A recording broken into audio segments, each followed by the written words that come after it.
नमस्कार ममता किचन रु आपण मानक बहुत बहुत स्वागत। आज मु तैयारी करी पणस कसार तरकारी।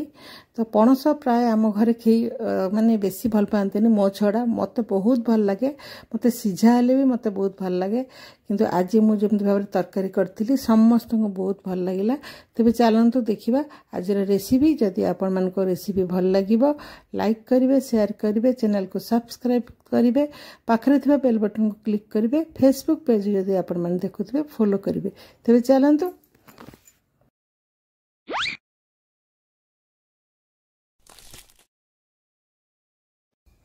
तो ये मुझे आधा किलो पणस आउ बड़ बड़ खंडे मुझे काटी देती। पणस माने बेसी पाकल भी हैनी, कसी भी अच्छी भल भी अच्छी। तेज चलतु आपड़ यदि आलू ए मिसई पारे न मिसई पारे किंतु पणस टी आलू मिसेले बहुत भल लगे से मुझे आलू भी ये मिसेबी।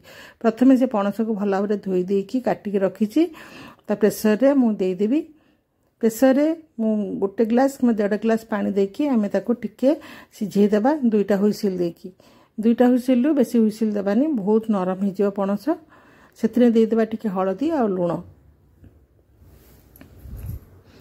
ये मुझे देदेची हलदी आ लुण आ भल भाव गोली देकी प्रेसर देदेवी। हाई फ्लेम रे आपण 2टा हुइसिल देदेबे। मुझे हाई फ्लेम रे 2टा हुइसिल दे देची।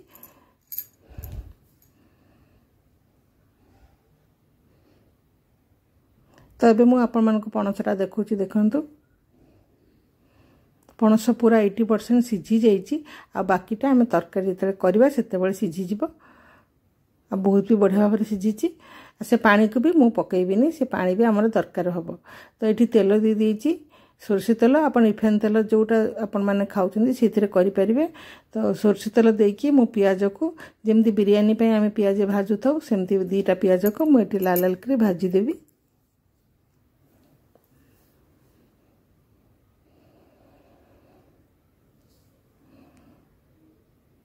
से अदा देदेवी 1 इंच आ 10-12टा कोला रसुण देदेवी। ताको भी मुझे पियाज सांगे भल भाव भाजीदेवी टिके।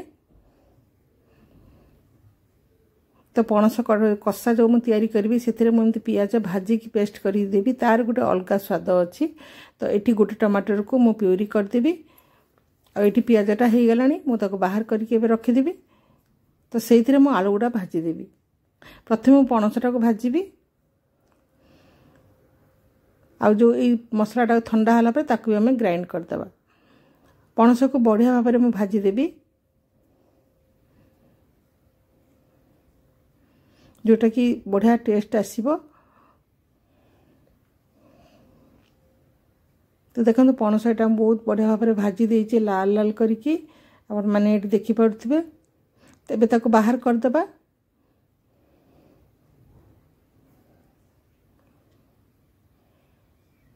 तापर आउ टे तेल देकी हलदी देदेवी। हलदी देकी आलू गुड़ा मु भाजीदेवी। यदि आलू आपण मैंने एभोड करथिबे ताले आलू न दे परिबे, सेमती भी करिवे, बहुत भल लागिबो। एठी आलू टिके भल लागे सेति मु देइची।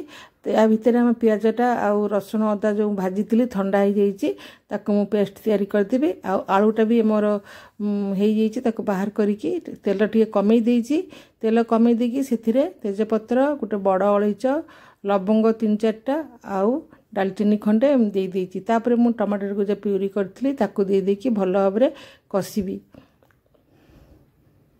टमाटर जो कंचा गंधटा आ रहिबनी जेमती सेमती भाव में मु कषिबी।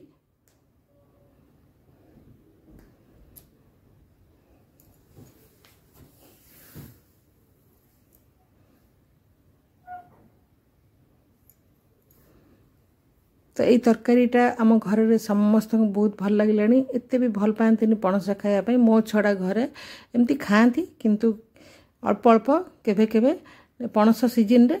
किंतु यही तरकारी को समस्ते बहुत खुशी खाइले। आपण मैंने भी बनइबे आ टेस्ट करेंगे, बहुत भल लगे। आ कमेंट रे भी मत लिखिए। तो या भीतर टमाटर हो गला परे मु सेठी धनिया गुंड 1.5 चामच, जीरा गुंड आधा चामच, आउ काश्मीर रेड चिली पाउडर आधा चामच 1 चामच, आउ लंका गुंड जोटा राग लंका गुंड ताको मु 1/2 चामच एमती मु दे देइची। आ हल्दी पाउडर भी दे देइची। से पानी देकी कषिबा।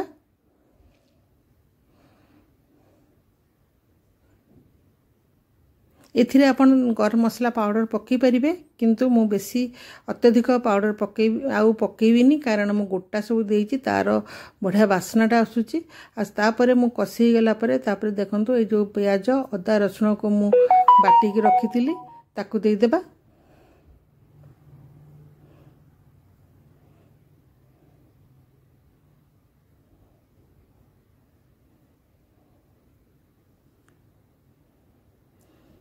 तापर आलू को भी ता संगे दे देबी आलू भी पणस हमर सिझी जाइए आलूटा गोटे सिझा बाकी अच्छी से आलूटा को भी मुझे देदेवी भल कि सिझापी टिके पानी देदेवी देखो आलूटा ये टिके प्राय सिझी आसला केते बढ़िया भी देखा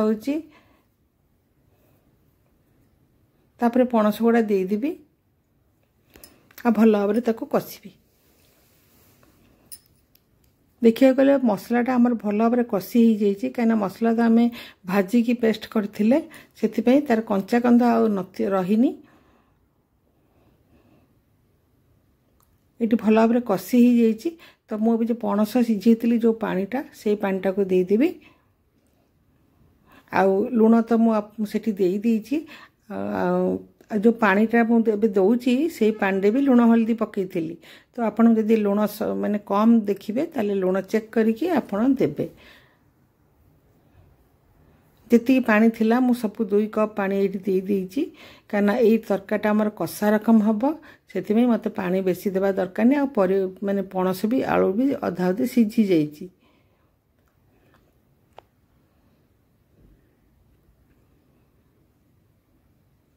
तापर मुझे देदेवी हाफ चामच चीनी जोटा कि टेस्ट बहुत बढ़िया आसीबो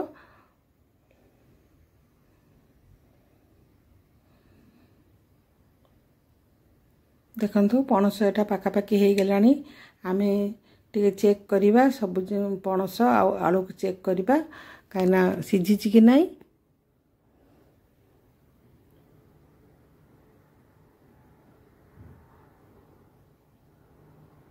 आ 2-3 मिनिट माने आमे सिझेले सिझी जीवो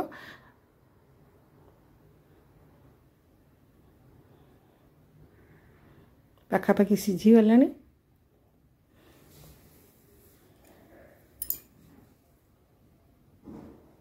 तरकारी तो ये पूरा पाखापाखि हो आसलानी तापर मुझे देदेवी धनिया पत्र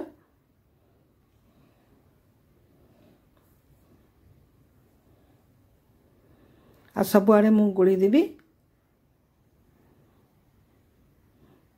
रुटी संगे भात संगे परोटा संगे सबुथिरे ये तरकारी भल लगे कहीं आम कषा रकम तैयारी करछंती तेबे चलन तरकारी तो हो गलानी मु एबे गोटे बाउल ले ताको बाहर कर देबी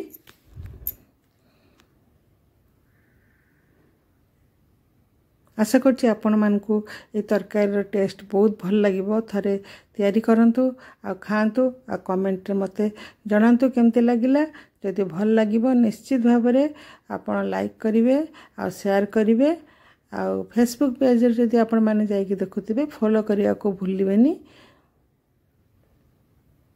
तो आज पे मु एठी रहूची पुणी आसीबी आपण मानक पाखकू किछि नुवा रेसिपी नै कि ताले मु रहूची आपण माने भी भलरे थांतु सुस्थ थांतु रहिली जय जगन्नाथ।